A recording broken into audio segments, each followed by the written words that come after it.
I just come back from Europe last week, and in fact this time I went to Europe is for my next book on Eastern Europe, but I also went to Greece, to cover the election, the presidential election. So, in fact, I didn't really go to Europe in particular for the refugee stories, but before I've been to the Middle East several times, so the refugee, this problem also has caught my eyes. And also, when I was in Greece, just by chance, I met quite a lot of refugees there. And then I also maybe spent a few days, to talk, to be with them, to talk to them, to understand their problems. And then later from Greece, I intentionally, because there's a fight, but I took advice because I really after talking to the refugees, I was so curious, about their route, okay, and then so I took a bus, from Athens, all the way up, like the refugees, the route which the refugees used to take, okay, from Greece all the way up to Macedonia and Serbia and Hungary. By that time, the refugees they have already changed their route because Hungary, they closed the borders, okay, and quite not very friendly to the refugees. So I'm so happy, to have you here tonight, and obviously, this is really international. Not only it's a problem not only to Europe, but to the world as well, and in particular, in the Middle East, what's happening there. And then, before, but before I share, my experiences and also the pictures and the videos I took in Europe, I would like to know here are the questions that I have outlined, maybe people, not only me, but also, all of you here. These are also the questions in your mind, where do the refugees come from? This is a very obvious question. When I ask this question, right away in your mind, you must say, oh, all are from, most of them are from Syria. And also, most of the media also said they are,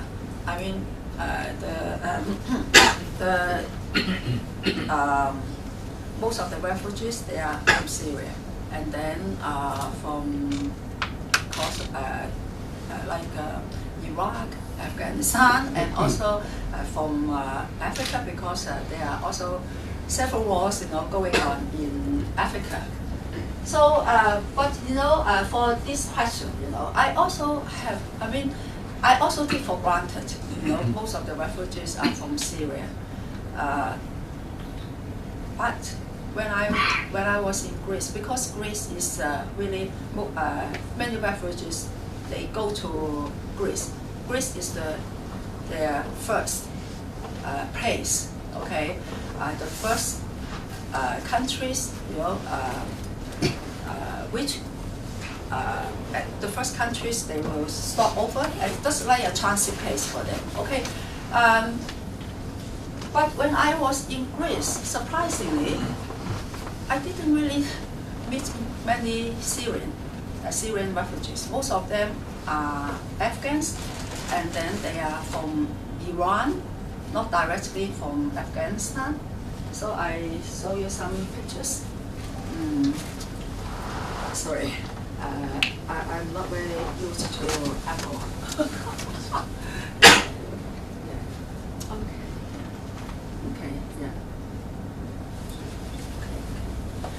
So this is a Victoria Square in Athens. Okay, and they are free to walk around. So as you can see from these pictures, in fact, this kid, maybe you are wondering, he looks like Asian, Chinese. But yeah, I'm sure you know better than me. Oh yeah, I've been to Afghanistan, but I forgot there's a tribe called,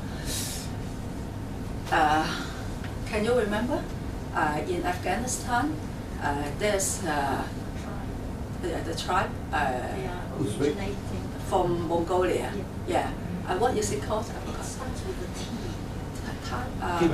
Yeah. And then there are, in fact, when I was, I went to Afghanistan in 2001, it's still under Taliban.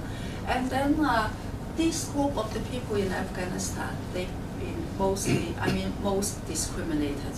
Yeah, of course, in fact, people, they didn't have rights, their rights can be exploited, under Taliban. But this group of people, they were really most discriminated. Their rights, most discriminated. So in this group, I really, the refugees I met, most of them were with Asian faces, from the same group. And then, yeah, you can see. So why were they in gathering in Victoria Square? Because they told me, okay, in fact all of them they fled from Iran and then Turkey, and then took a boat to Greece, the islands. Why? It's so risky. So many, almost 3,000 people, they died in the sea. But if you look at the map, in fact, Turkey is bordering with Bulgaria. In fact, you can travel overland. But why? Why do they take the most risky route? And after talking to some media there and or refugees there, and then they told me, in fact, they also wanted to travel overland, but the border between Turkey and Bulgaria is very unfriendly to the refugees, even more than Hungary. Before Hungary closed the border, they already, early this year, they already closed the border, and then they start building the wall and to stop the refugee to go inside Bulgaria. So the refugees got to take the sea route.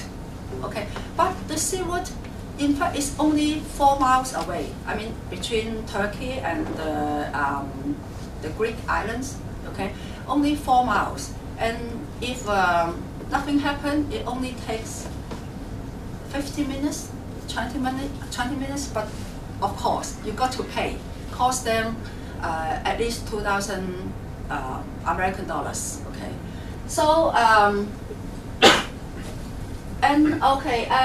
And then from the Greek islands, in fact, Greece,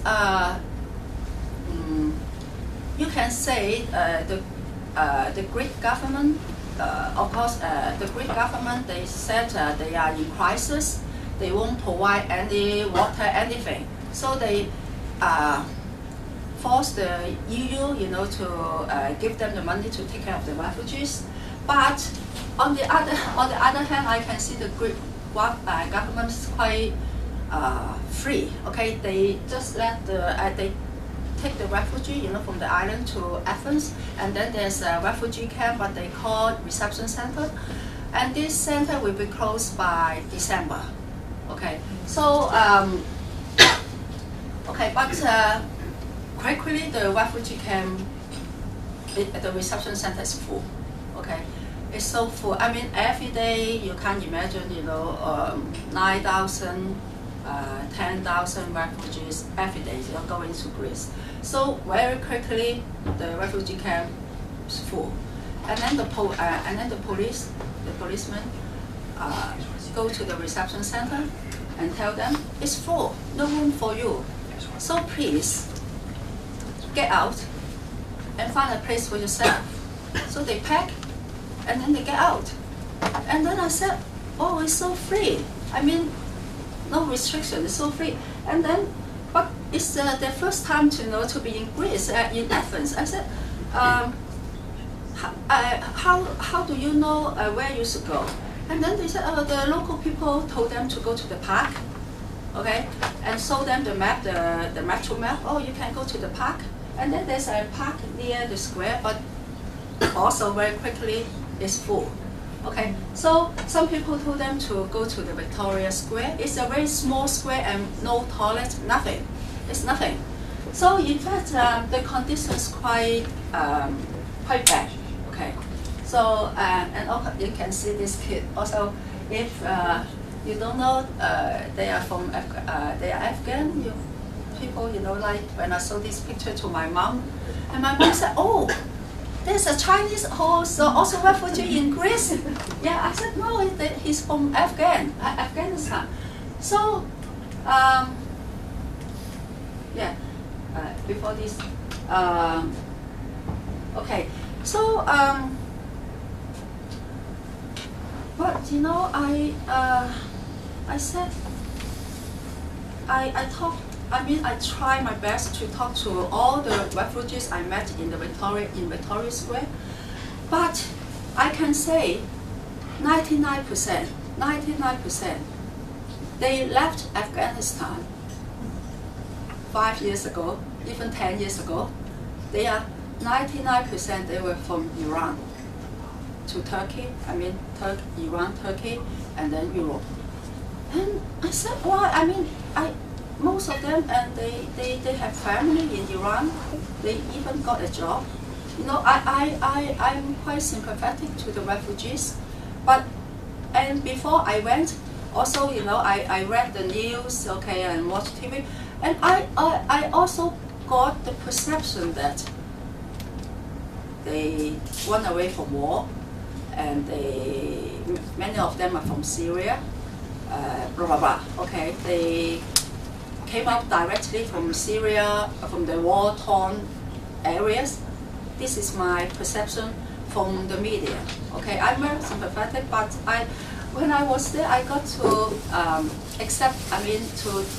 let you know the fact, what I observed there. Okay, and the fact.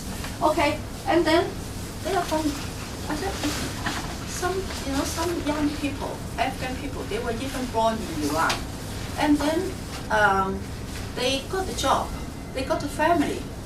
And then I said, okay, then why did you take the risk to come here? Because there may be a chance for you to die in the sea. Because they heard someone who successfully got out of Iran and then successfully settled in Europe. That's why they want to come. And also they told me, although they are already maybe in Iran or some Syrians in Turkey, but they find these host countries not very friendly to them. It's very difficult for them to get the identity, because maybe they've been there, for some years, even for 10 years in Iran. And Iranian government doesn't give them the identity, the paper. So their children can't go to school, and then it's just like a kind of hopeless life, no life without hope. And also, their children, if the children can't go to school, so what will happen to the children? Okay, and also there's no future for the children, and also the job they can get is very, the bottom, like very dirty jobs. So they are very unhappy with their life in Iran. So that's why they really want to take the risk. And maybe because also they only got the successful stories from their friends. Okay, oh yeah, you can come. And then, so that's why the mobile phone very important to them. Okay, yeah. But anyway, I mean their situation remind me of the refugees I met in Lebanon, the Palestinian refugees. Also, as I mean, you may know that the Palestinian even until now in the in Palestine or outside Palestine, they are still living as refugees. Yeah, that means they can't really enjoy full rights of citizenship. And in especially the Palestinian refugees in Lebanon, they've been suffering, generation by generation. Okay, they can only stay in the refugee camp and no rights. So if the young people, when they grow up, they hang around in the refugee camp, without hope. So that's why I understand, because some European government, some people in the Europe, they said, oh, they are not political refugees, they are economic refugees, they are illegal migrants, blah blah blah, like this. They only come to seek a better life. But even they are economic refugees, okay, what causes, in the first place, what forced them, to get out of their home country? It's the war, okay, and also, and because the host countries, they don't really treat them well, okay. That's why it's so natural, if your life is hopeless, okay, and you are not treated well, you will be thinking of getting out. So, but okay, and then in Athens, around Victoria Square, and I found the Greek people. Some Greek people, maybe they are Mediterranean people. They are very carefree. They welcome the refugees. And then I met a group. And this group has been formed since the debt crisis. Okay, you can see these are the founders of the group. Free food for all. Okay, and then in the past few years, okay, after I think they set up the group a few years ago, and in the past few years, they go to the poor communities to cook for the people. In fact, they are also unemployed because of the debt, the Greek debt crisis. They lost their jobs, and then they lost their jobs. They face a lot of difficulties in life, but they also think about the other people who have who are also having difficulties in life, lost their jobs. So they started, collecting the food from the market, the free food from the market, and go to the poor communities to cook for the people, the people in need. So when the refugees come to Athens, they also go to cook for the refugees. Yeah, you can see. And then this guy, I forgot his name, okay? But he has been cooking for the poor, for 4 years. And then EU wanted to award him like the citizen of Europe. And he refused to get this award because he found that EU is such a hypocritical, so hypocritical. And then, so he refuses, to get this award. And okay, you can see, okay. And then there's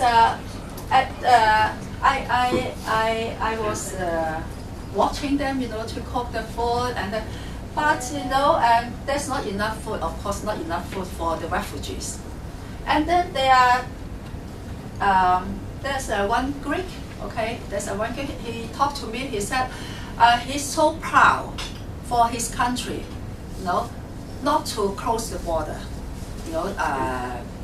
not too close to the border, and so the refugees can come to the country, and people welcome them and cook for them. Okay, and but that's not enough for so many refugees. And then the man who talked to me, okay, and then he right away donate some money, and then I show you how to to get the video. Where's the video? Sorry.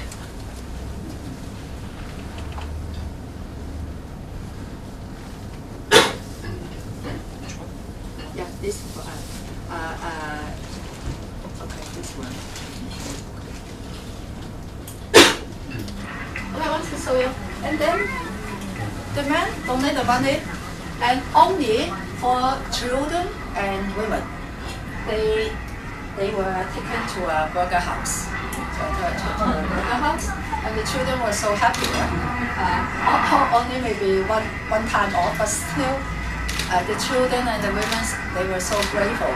Okay, and then I said to the man, they are Muslim. The burger house, do they provide halal food? And then the man said, oh my God, they are so hungry.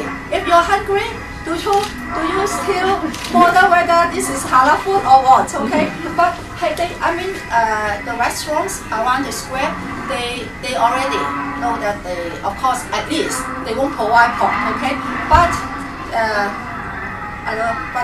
they try to provide vegetarian dishes again. But children, they don't really mind. They're so happy. Yeah. And okay. So I want to show this video clip to you because I also want you to share their happiness, in the time of the crisis. Okay, and then I found, in this particular difficult moment, the Greek people are still show their brotherhood. Okay, and some people, maybe among the refugees there are some terrorists, but I find brotherhood is a very effective way to fight terrorism, in my mind. Okay. So another, this is the Afghan. In fact, he was born in Iran, and he also took a risk because his family want him to take the risk to come Europe to just to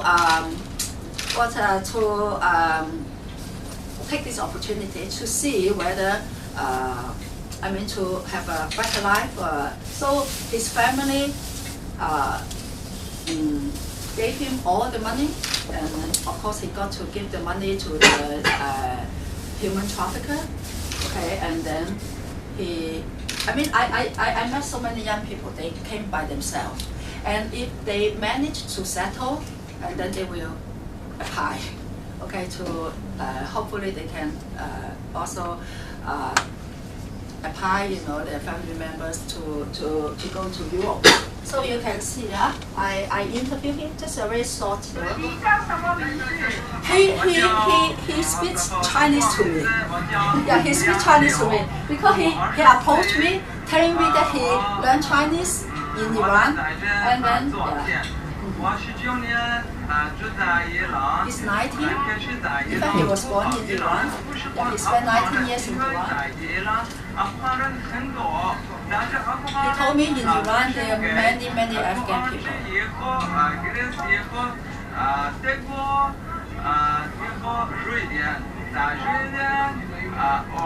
In fact, sometimes I find difficult to understand.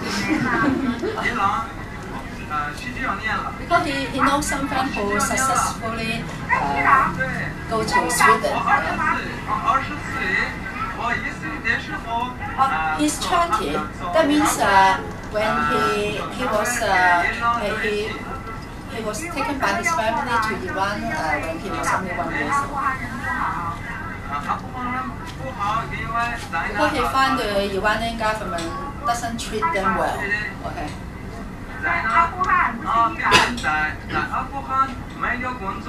He said no jobs in Afghanistan.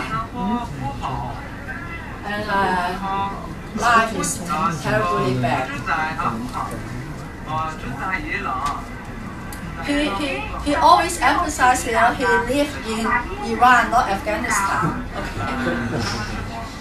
什么时候去伊朗？去伊朗19年，我来，住在伊朗快19年了。哦，可是为什么要过来呢 I asked why he wants to come to 为什么要过 Europe. 来欧洲？为什么要过来 Europe？ 因为，我不知道。That's why I asked him why he came to Europe. He said, I don't know.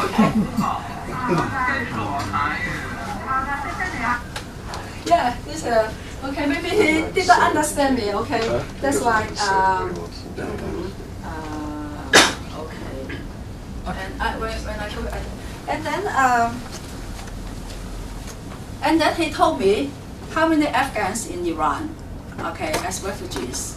Yeah, because since the war in Afghanistan, since the war in 2001 with the US, it's been already 14 years. Okay, over the 14 years, so many Afghan people, going to Iran, and then he told me 3 million Afghans in Iran, and then they all want to come out.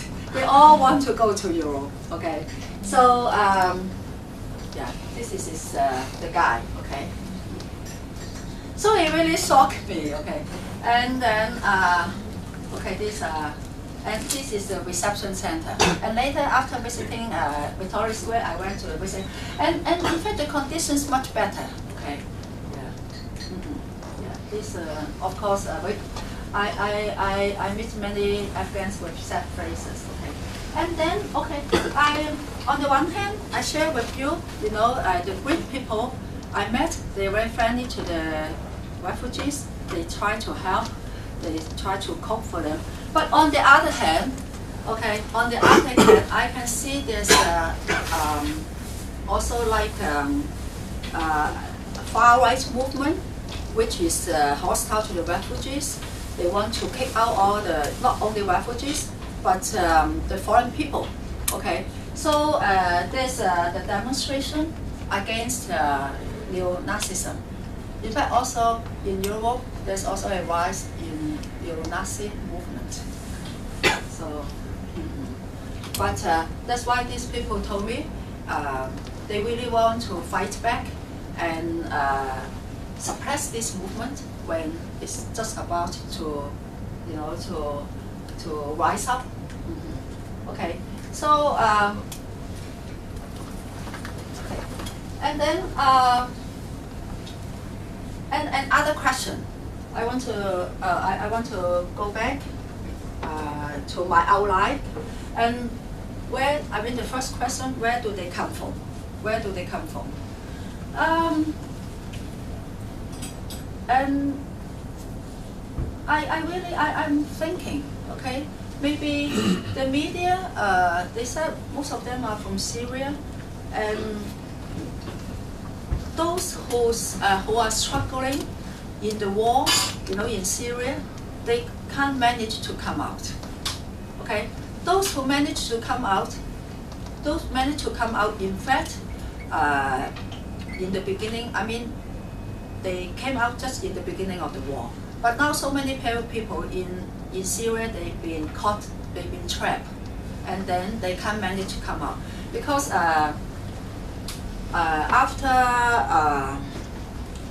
During my trip, okay, and I know one Japanese humanitarian worker who worked for the Iraqi people, and then she told me, when I was contacting her, she told me she's in Iraq, okay, helping the people, and she told me,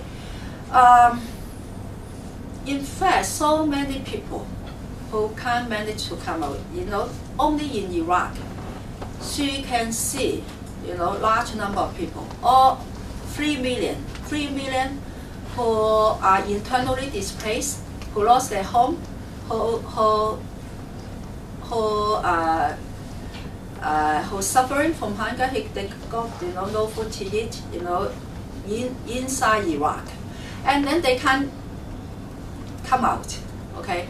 And they got no money because you really got to pay a lot of money to the human trafficker. Okay, and then, okay, the second question, why? Okay, and then why, maybe this question also in your mind, why, I mean, the war, like we always said, this refugee crisis caused by the war in Syria, but the war in Syria, it has started since 2011. It's been 4 years already. Why?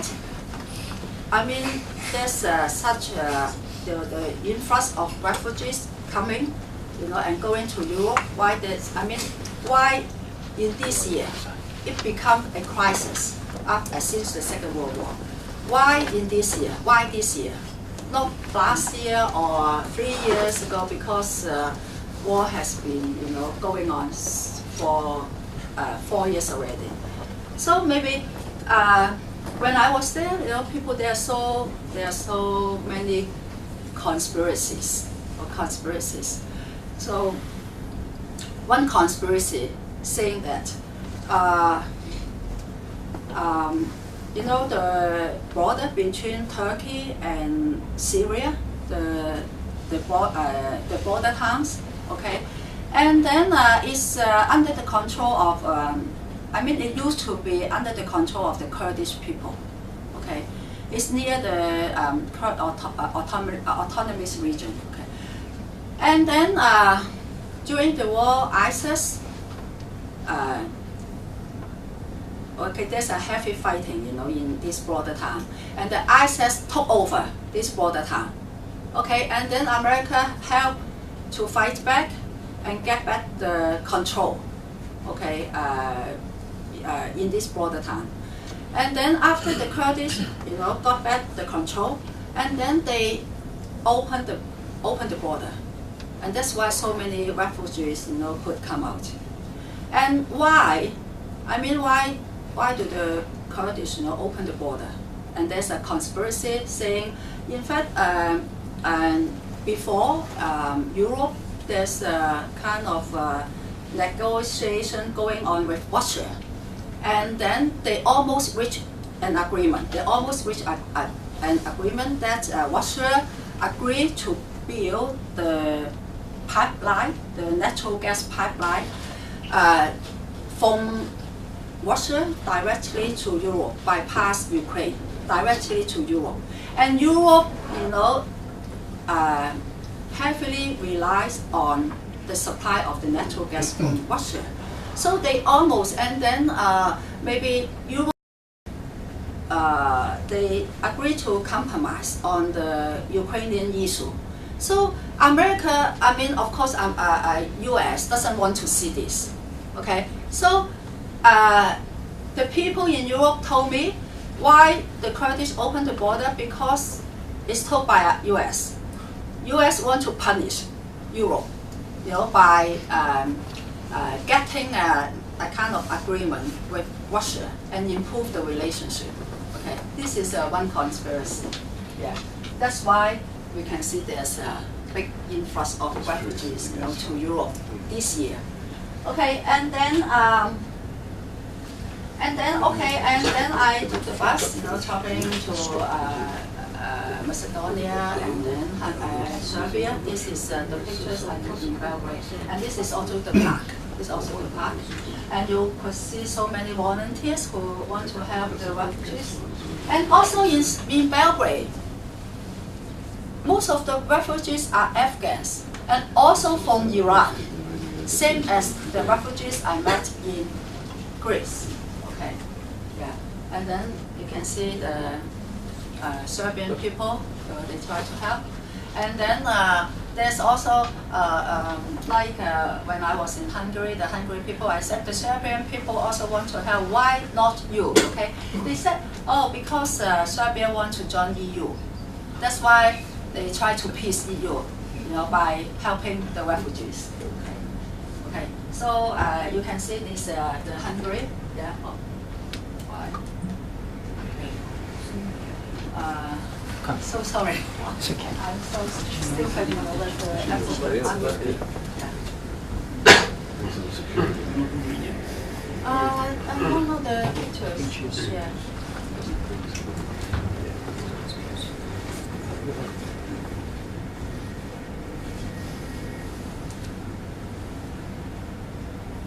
Maybe I press the.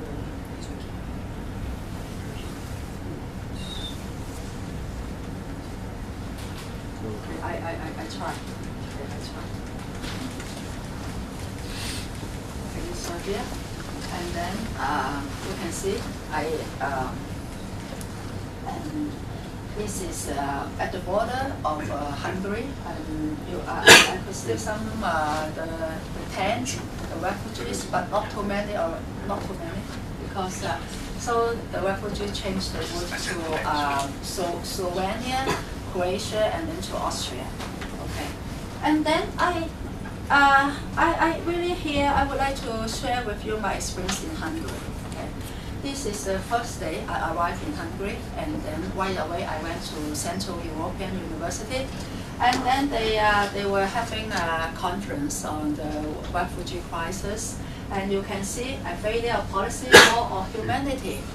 And surprisingly, the Hungarian people, no matter right or left, they said no to refugees. Okay, and then they said because the refugees they don't want to register. Okay, they even don't know who they are. I mean, they have no document, no paper, nothing, and then they just say, "Oh, I'm from Syria," but they can tell from their accent. In fact, they are not from Syria. Why so many refugees, pretended they were from Syria? Because Germany will give the first priority to the Syrian refugees, and also why Germany give first priority, not because the war is the worst, okay, in Syria, because most of the Syrian refugees, they are richer than the other refugees.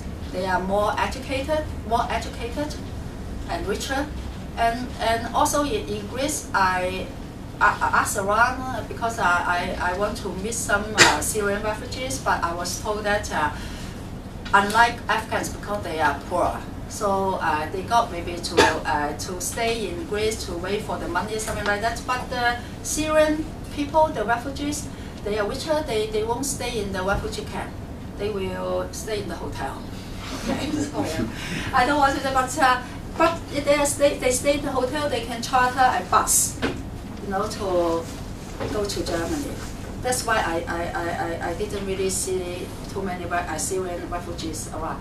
But even that, okay, even they are rich, okay, it doesn't mean that they are not refugees, okay, because no matter you are poor or rich, you suffer in the war, okay, and your life is under threat in the war, okay, even you are rich, okay, there's no exception. That's why I won't use this reason to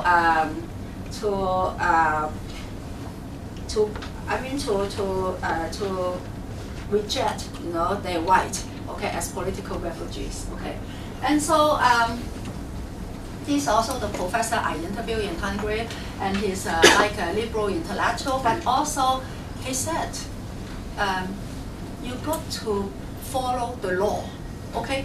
Yeah, he said, I'm very sympathetic to the refugees, but they have to follow the law, okay? We have law.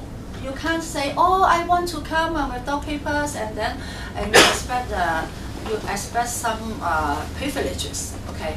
So you can see how the Hungarian people think.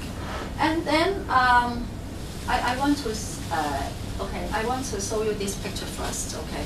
This picture I took 6 years ago. 6 years ago, I visited Hungary in 2009. But the day before I left, on the street, I met this group of people. Okay, you can see, because I thought you can see this all in uniform, military uniform. I thought maybe the military they were protesting something. When I asked, no, it's a political party called Jobbik. Jobbik is the short, like for a better Hungary. Okay, and then it's called Jobbik and is seen as a neo-Nazi party. Neo-Nazi party. They are anti-Semitic. They are said to be anti-Semitic, hostile to the foreign people. Okay, and then anti-EU.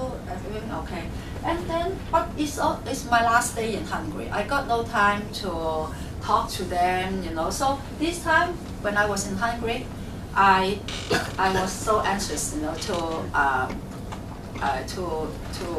find out what they want. I mean their platform or their mindset. Okay, so okay, you can see these the pictures I took 6 years ago. This neo-Nazi party, but this neo-Nazi party, okay, 6 years ago. This is only a small party. It was only a small party, but now it become a very popular party. It become the largest opposition party, and it's the second largest party in the parliament. Okay, so I went to interview its MP, the member of parliament. He is the MP representing Jobbik, this neo-Nazi party. But I expect maybe he's a very angry man or hostile, blah blah. But you can see he looked like a very gentleman. Okay, looked like gentleman. And then he welcomed me. Okay, and then he talked so freely.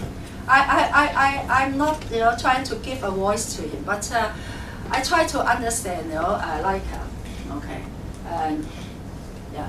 And then he said to me, he said Hungary is a small country, but they dictated. But he found, like Germany, France, those big countries in EU, they try to dictate the small country to like a colony. Okay, these small countries in EU like colonies of those big countries.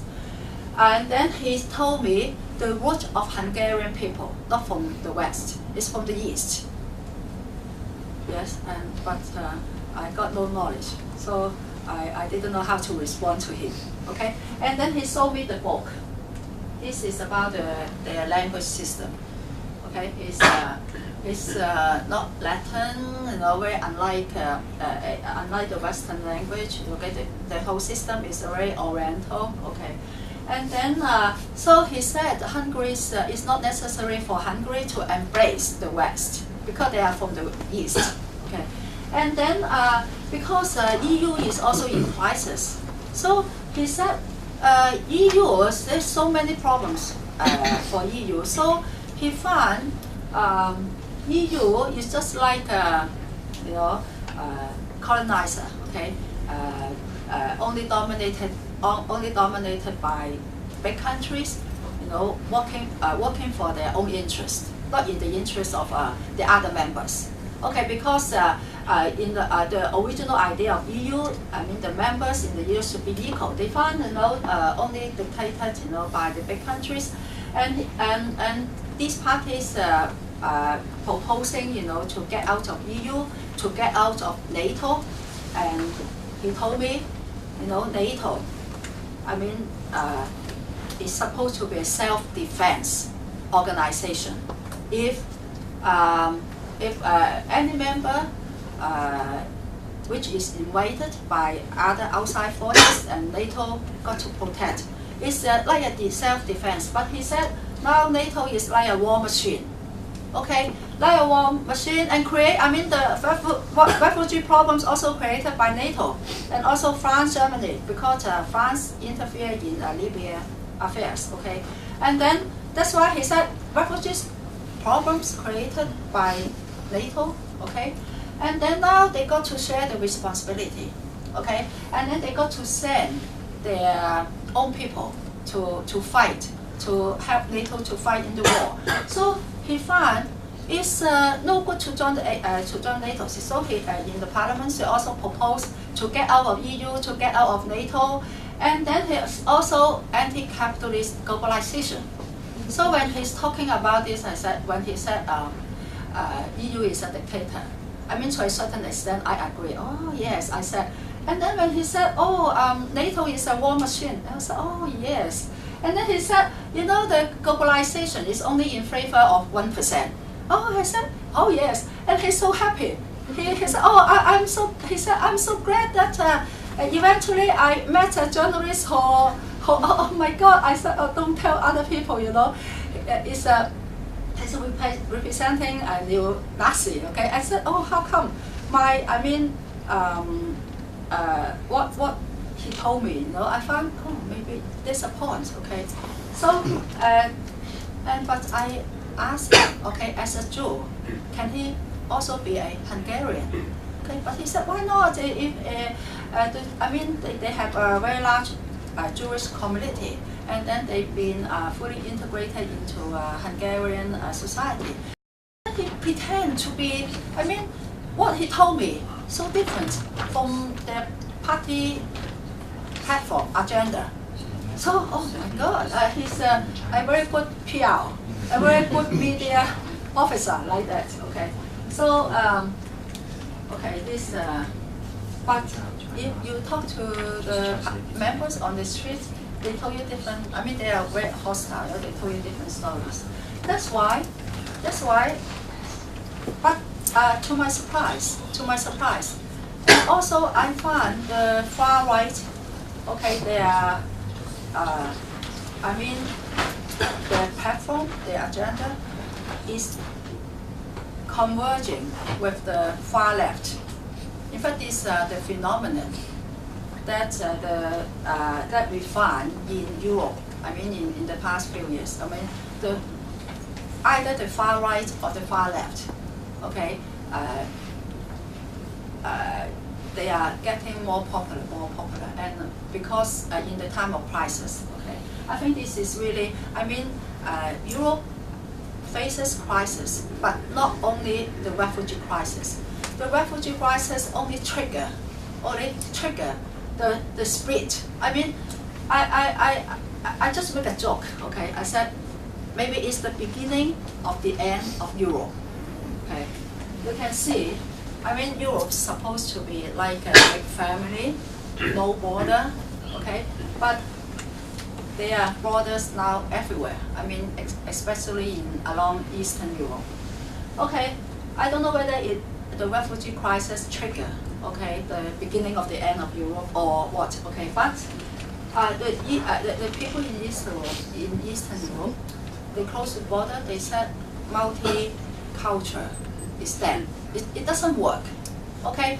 They can see now what's happening in the West because they receive so many immigrants, okay, since the Second World War, since the West, okay, withdrew from their colonies. So many refugees, going to Europe, and then of course the West always emphasized, the values, the multicultural values, but the people in Eastern Europe, they said it's dead. It doesn't work. It proved it doesn't work. So they closed their border. They said we are Christian countries. Okay, we don't welcome Muslims. Okay? And that's why in Eastern Europe, on the street, you don't really meet many immigrants. Okay, and the only immigrants from Muslim countries is Turkey. Okay, but they are very in low profile. Okay, very in low profile, in very low profile. Okay, and then this is if I want to. Okay, this is okay. When we talk about the refugee crisis, we always ask.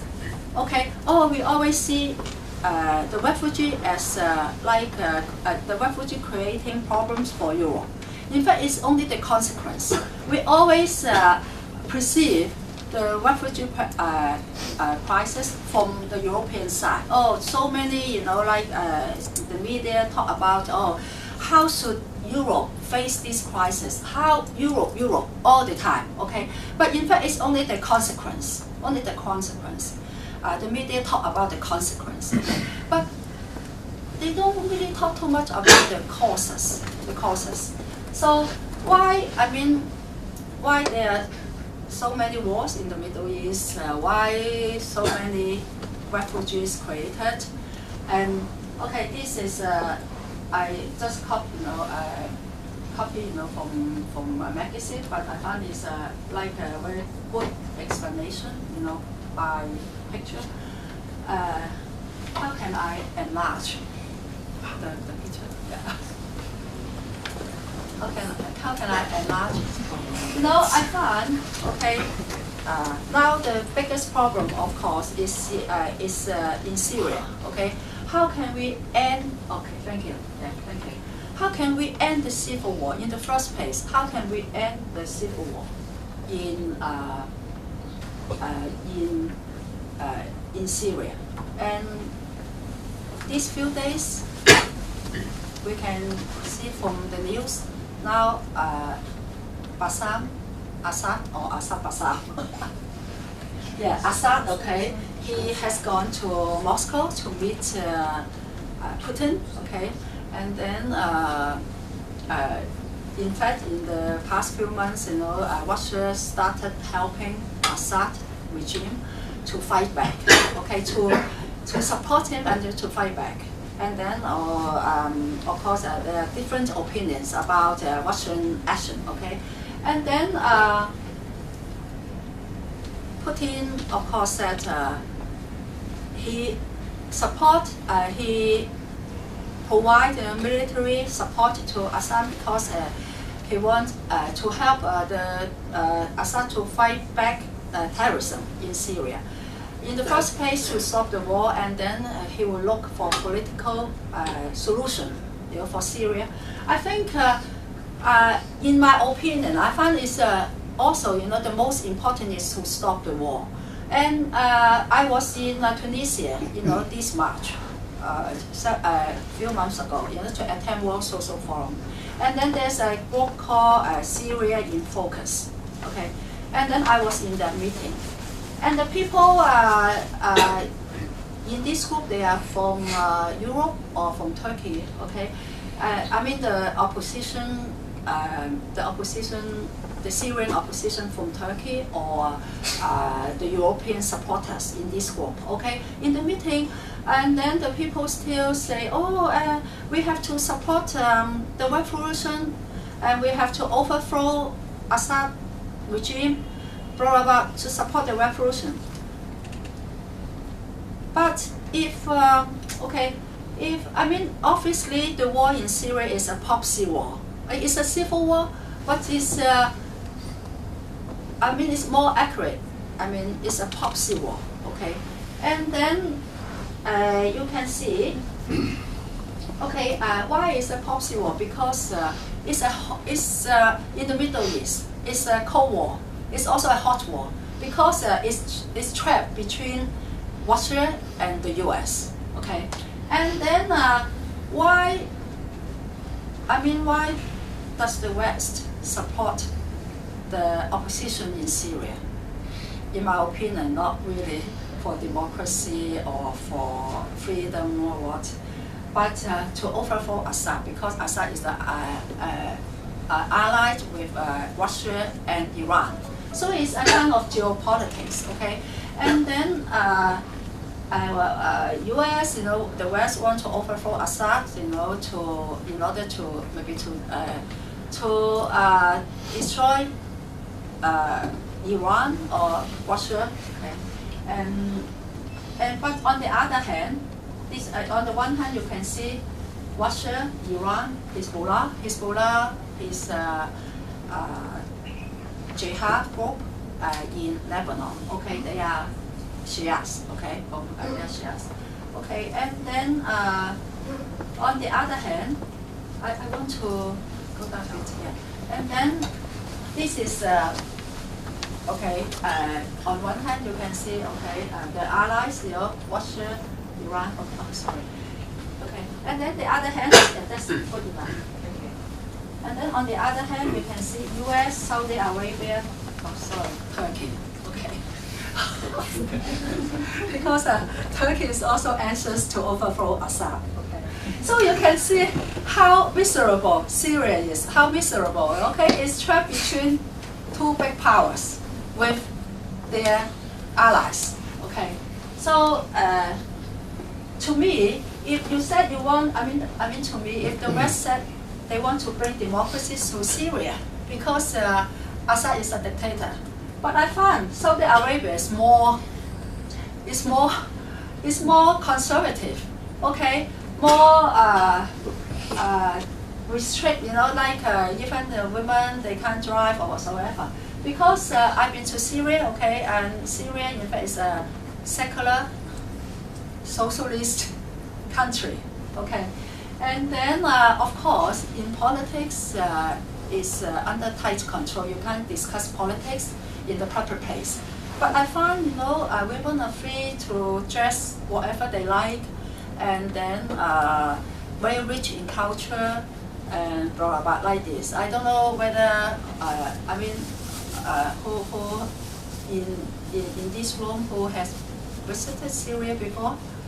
Yeah, you have visited, I don't know which year? 1986.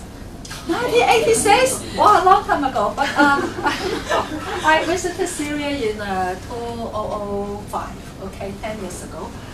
And then, when I was in Greece, I met one professor. He's also a medical professor. He's also a medical doctor because I attend an international poetry festival. He's a medical doctor. He's also a poet, and he was invited to join the festival.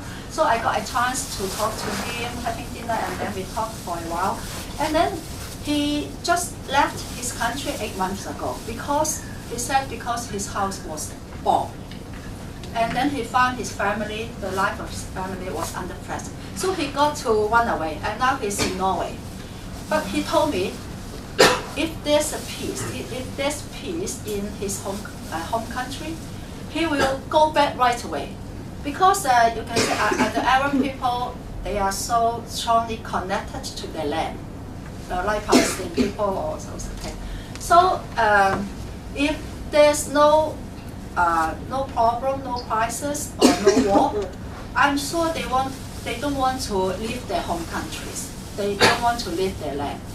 And then the Libyan poet told me, of course I was so curious about the life in Libya. So I asked him, okay, you left 8 months ago. That means you experienced the war, okay, after 2011, after the fall of Gaddafi. And I asked him, in fact, how's the life like under Gaddafi? And then he told me, normal.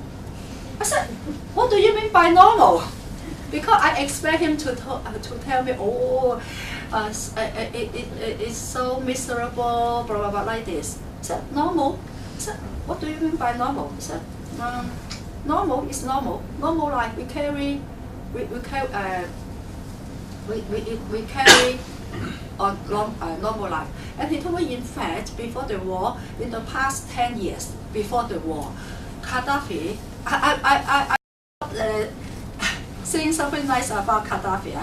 Obviously, he's a brutal dictator. That's what the Libyan poet also told me. He's a brutal dictator, but you can find there's also a change. Okay, in the past 10 years before the war, gradually, he opened up a bit. He opened up, and then they could. I said, but in Syria, you couldn't discuss politics in the proper place. Is it the same in Libya? He said no. He said in the past 10 years before the war, we could discuss politics. We could be critical, even critical of the government too. So he could see there's a kind of improvement in the past 10 years before the war. But of course, when the war came, everything was destroyed. So he said, before he got big house, good profession. Okay, he was working in the university, and he told me because Libya also a secular Muslim country. Okay, and then he told me, and more, in Libya, in his university, 70% of the students, they were female, they were women. Okay, women, they were free to be educated, to choose their profession, everything. So, of course, it doesn't mean that Libya didn't need to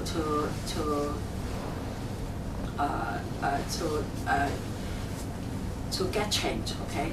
But of course, it is also the perspective. I mean, this also only the experience of the Libyan poet. Maybe he didn't represent the Libyan people in general, because obviously he's the elitist class, okay? So now he said, okay, he said yes, he agreed. Gaddafi is a brutal dictator, and he also want him to be removed. But if you want to change the regime, most important is, do you have an alternative option for, I mean, after the regime change? If you don't have the alternative, I mean, alternative system or whatever, you know, for this country, it's better, you know, to push, you know, the government to change, to put forward the changes or the reforms. Otherwise, you may, I mean,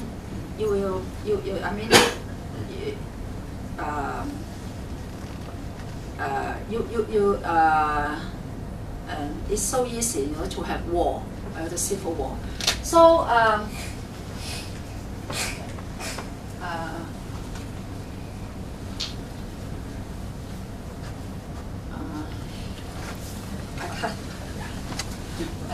the second, second one. And then, yeah, to me, I mean, now as a journalist, it's also very dangerous for us, you know, to get into Syria, also in Iraq or whatsoever. And I can only talk to the people who managed to come out, and then they told me different stories. I don't know which, you know, is true, which is untrue. Okay, but okay, and this is the map showing the route of the refugees, you know, from Eastern, Western Mediterranean, or even from North Africa going to Europe. Okay, so.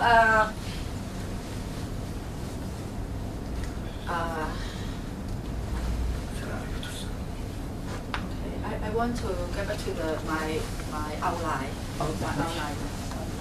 And it is so okay, get back to the outline. Okay, so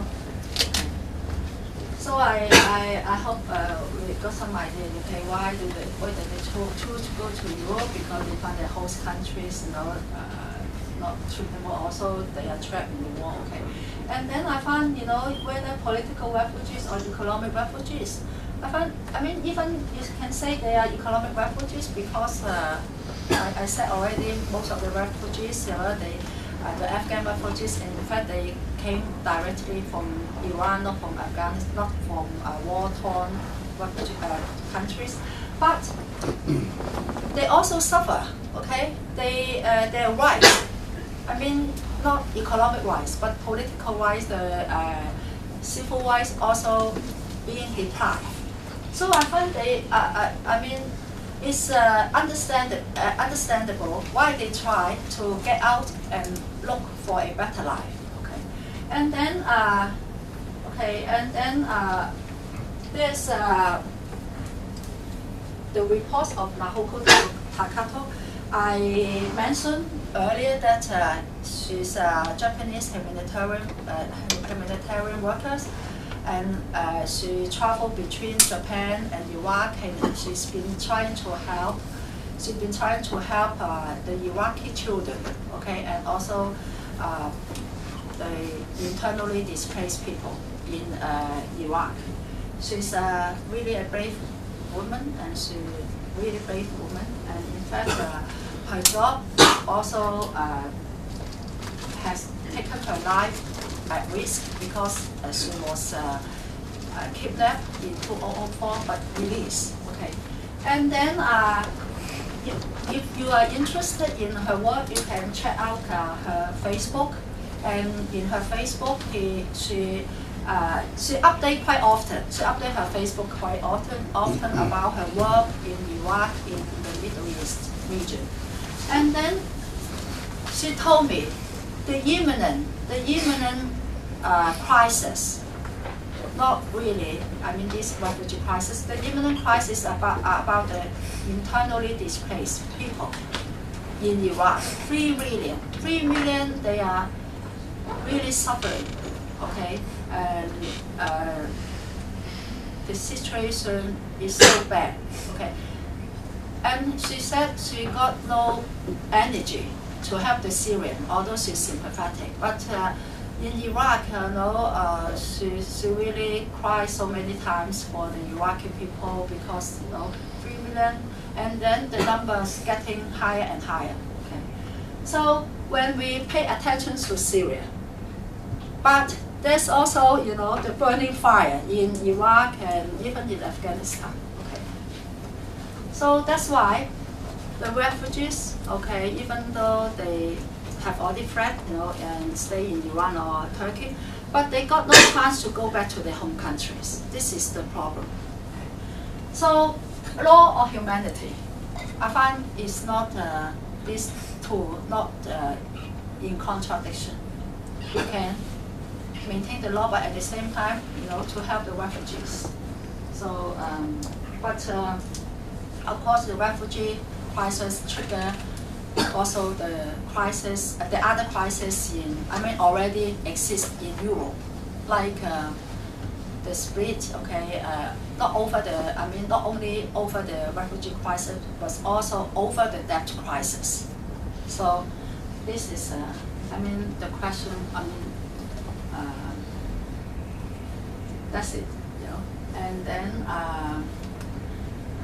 maybe I have already talked about 1.5 hours. Okay, I should open the question to the floor, or your sharing your experience. Not only, not necessarily questions. Okay, but I know in this room some have been to the Middle East, or you have your own thought about this crisis, and I would like to share also.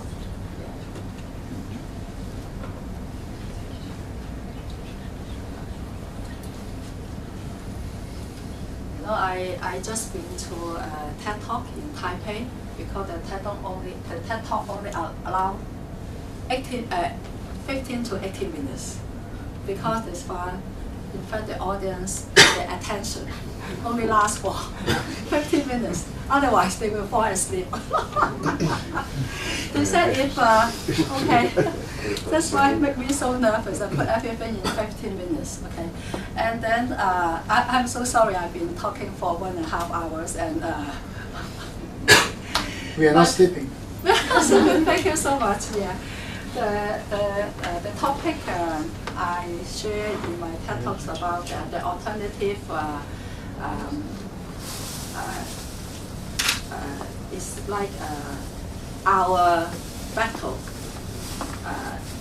against terrorism. It's not by warplane, or war can't solve terrorism. It creates more terrorism.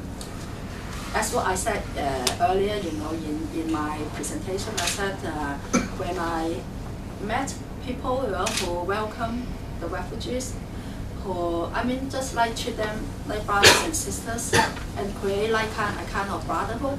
I was so touched. I find it's really the most effective way to fight terrorism. Although Greece has received so many refugees, but no terrorist attack. Okay, because the West so worried. Especially America. Oh, if we accept refugees, we are afraid, among them there are terrorists. Okay, and then we will get attacked. But what we see also the refugees, and then they really they don't create problems. Of course, the presence of course Greece is in debt crisis. They don't have money to take care of the refugees. But on the other hand, you know, on the ground, I can see the refugees in Canada, they try to clean up. You know, they try not to create more problems, you know, for the Greek people, and then they just stay there and with the Greek people as brothers and sisters. I think to me, it's the the alternative way to fight terrorism. If you treat them, you give respect, give dignity. I mean, that's what Nahoko Takato also said. She got her, she's also fighting her, she's also used her way to fight terrorism by helping the people and treat them as brothers and sisters and give them dignity and respect. Yeah. Unfortunately, I think the U.S. people does not think as we think, and they always go for their president who is very, commit all this, as I think it's a kind of war crime against Iraq, against Afghanistan. But no people will say that the USA can commit. Yeah, yes. You see, because the mindset, I find the mindset of the people, even in Hong Kong, okay, we never question about the behavior of US. But when Russia, send the war plane or give the military support. When I say that, I don't mean I support Russia, okay? Just because, the way we perceive the war, it's so natural. When the US send the war planes, please help the opposition, okay? But the opposition is not like a homogeneous, okay? It's not. It's so. In the opposition, there are so many groups, even the jihad groups, okay? So that's why when I was attending the conference in Central European University in Hungary, and then the first presentation was given by a professor, a visiting professor, who has worked for CIA before. He's also an intelligence officer. He told me, he told us, in fact, the war in Syria or in the Vietnam is so, to them it's also unexpected. And he said, we have miscalculated. He said the intelligence department had miscalculated. I said, your miscalculation has cost life. Millions of lives. How many people die in Syria? How many people die in Iraq, in Afghanistan? Oh my God, your miscalculation, your intelligence department miscalculation and cost so many families, destroy so many families. But nobody, sue them, or even you file your lawsuit to the war crime court. There's nothing happened after that. Nothing happened. It's not subject to that international. So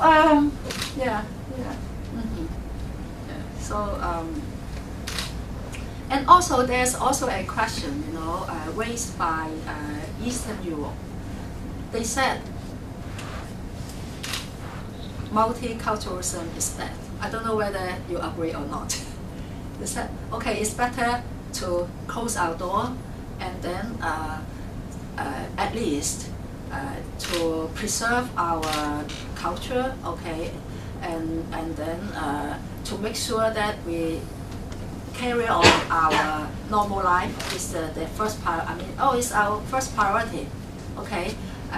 This is the way to protect our people. So that's what the people, even the government. That's why I find the Eastern Europe, okay, their society very homogeneous. They don't really get used to different cultures.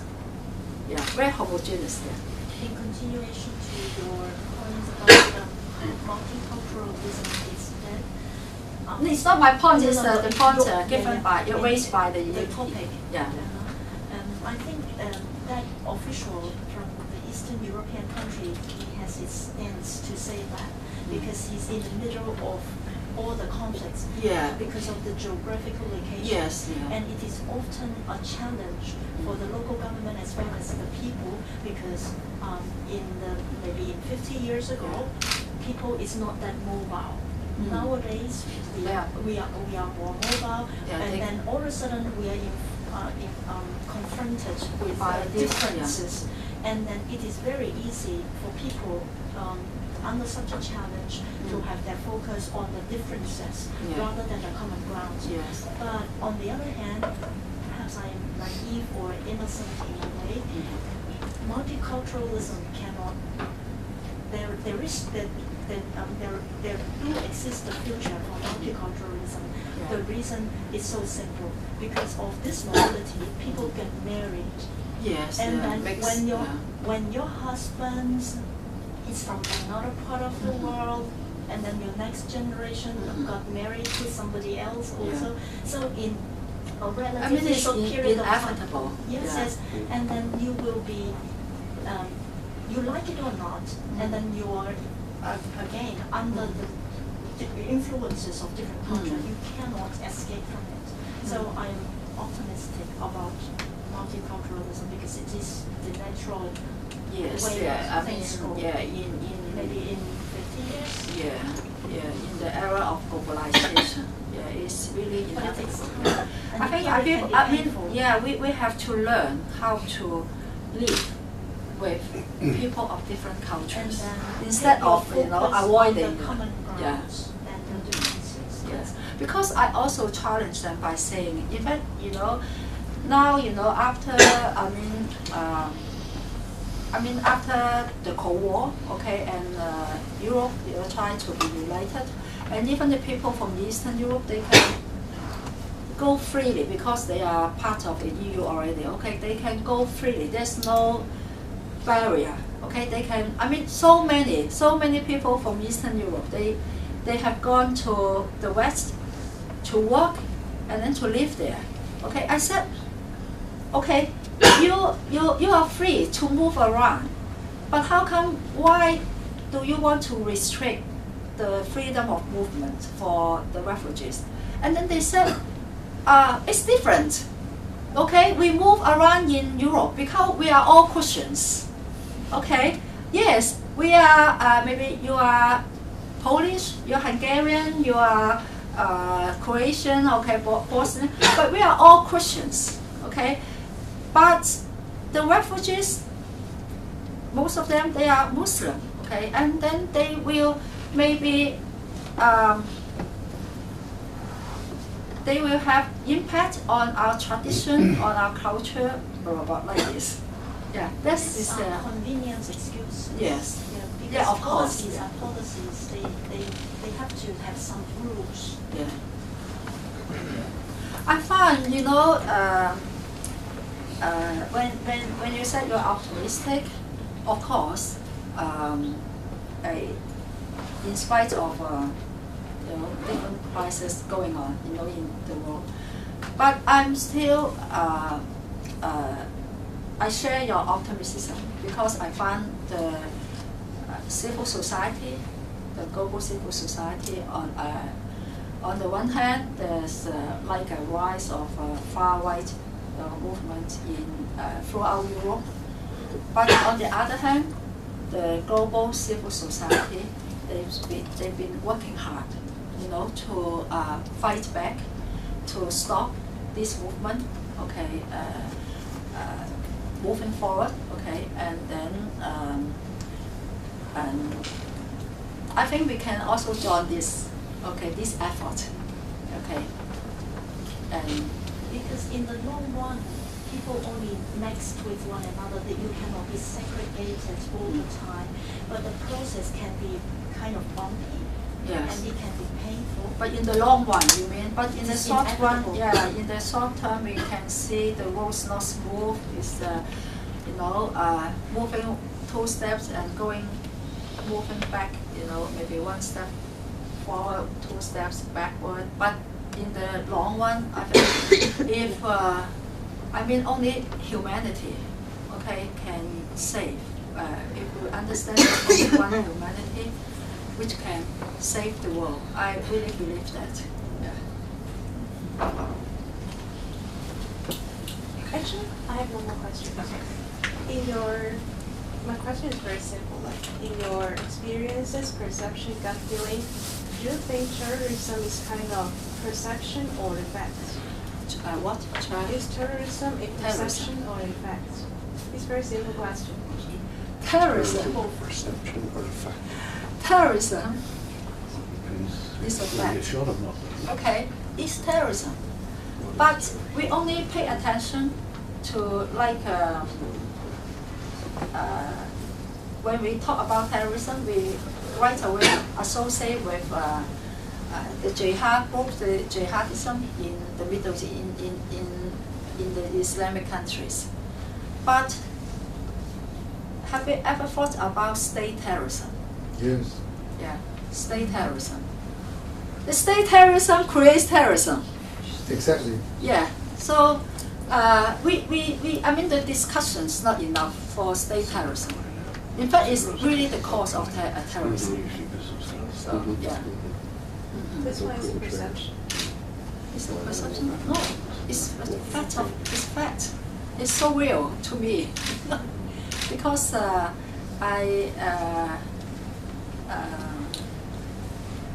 we can't you know we can't deny that, you know. But I mean how to fight this battle. I mean the way. I mean it's very important. Okay. I mean you can't you can't use terrorism to fight terrorism, in my opinion. I remember when I was young.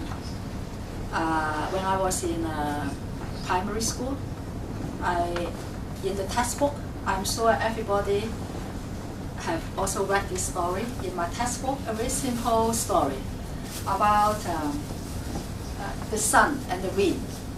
Remember, there are 2 people on the street, and the sun and the wind, they said, which one is more powerful? Okay, and which can, I mean, the sun or the wind can let the people to take off their clothes. Okay, and the wind, you know, it blows so strongly and hardly. They are trying to blow away, you know, their clothes. But when you blow, the people, you know, keep their clothes so tight. But the sun is mild, okay, and let them have the sunshine, and then they feel so hot, and then they take off the clothes. I mean, it's a very simple theory. Yeah, I think it also is also relevant, you know, to terrorism. I mean, the battle of terrorism. A quick question. So I just wonder. I read news that West Germany Germany is right now doing an offer to Turkey, saying that you can take the refugees, right? But what will be the payoffs if Turkey accepts? I mean, the pros and cons. Yeah, Turkey has received 2 million or million, I mean even more than 2 million. And also, you know, in Tunisia, such a small North African country, it has received 2 million refugees from Libya. When I was in Tunisia, I really witnessed, okay, there's a exodus, okay, and then for those who are poor, they stay at the border of Tunisia, you know, with Syria. I mean, there's refugee camp. For those who are rich, they go to Tunis to buy land, to build houses, you know, to enjoy, continue to enjoy their life. And that's why, you know, the local people, they are a bit, you know, feel unhappy because their land has been brought there by the Libyan refugees, the rich one. But Okay. this time the EU trying to offer Turkey the EU status. If Turkey Oh yes, will but accommodate I all can the- tell you. I can tell you. Yeah, EU. I mean, Turkey has been applying for a membership in EU for years. for years. But Till now. my gut feeling, though, I don't think. I mean, the EU membership is like. Yes, yeah. So oh, you have to follow us. Okay, you have to listen to us. But they never give to you, because I find They are trying to give Turkey the EU status, seemingly on the condition if Turkey will take the refugees. Because what's happening right now is the German. I don't think so. Even they rule, L-U-R-E, they rule. Yeah, Turkey. yeah. I do not know whether this piece of information is accurate at this point or Yeah. not, but by the time, 20 years ago when I studied in the university, I studied German. And then I know in the heart of German people, they hate the Turkish people, thinking that they're stealing their jobs. Yeah. I mean, So I especially don't in think they are the time of. they will keep their promise, I don't think. Yeah, and then last night I went to there's a German film festival, and then there's an opening last night, and I went to see a film. It's directed by an Afghan. The director is an Afghan director. I find he has done a very good job. It's a very good film. It's called We Are Strong. We are young, we are strong. It's about the movie is about what happened in 1992. And then 1992 August, I think, yeah. And then there's a very large scale of large scale protest against the immigrants in former Eastern Berlin. Former Eastern Germany. Okay, because people, I mean, after unification, and then the life is not as is not good as they expected. Okay, they didn't have job. They found their life was even worse than the life in the former time, under East German regime. Okay, so they was, I mean, especially the young people, they were so frustrated. So they blame everything on the immigrants, and then they went, to kill even to burn the refugee camps, to force the immigrants, out of the area, and then they even kill the immigrants. It's a very sad history in Germany. I mean, it's the after post-communist, in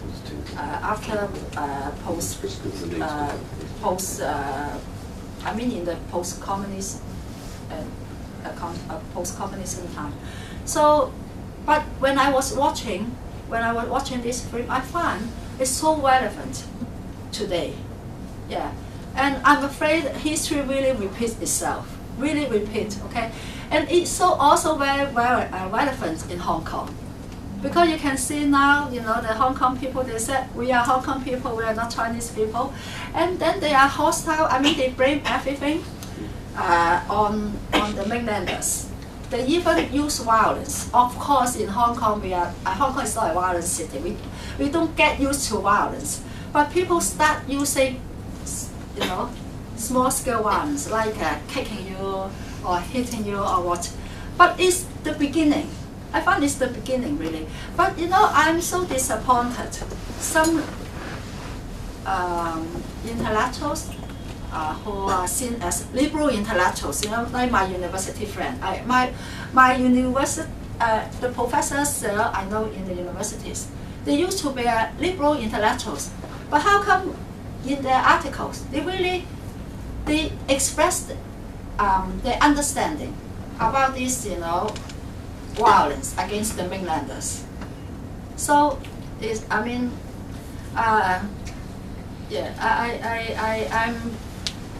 really worry, you know. Of course, you can say, oh, only a small number of people. But, I mean, when Hitler, you know, came into power, oh, also he spoke so beautifully, okay, and then also, I mean, it starts with a small number. Everything, I mean, all the extreme, okay, I mean like extremism, okay, start with a small number, but it can spread out so quickly, like a fire, okay. So yeah, and this is our world, okay. It's the situation. I mean, I find, you know, the whole world is turning to the extreme, either extreme right or extreme left. Okay. So that's why you can find, you know, what they said is coming in, is converging, you know, with each other. When I talk to Joppy, it's anti-capitalist globalization, anti-EU, anti-NATO. In fact, the leftists in Europe, the leftists in Europe also share similar thought, okay, and similar proposals.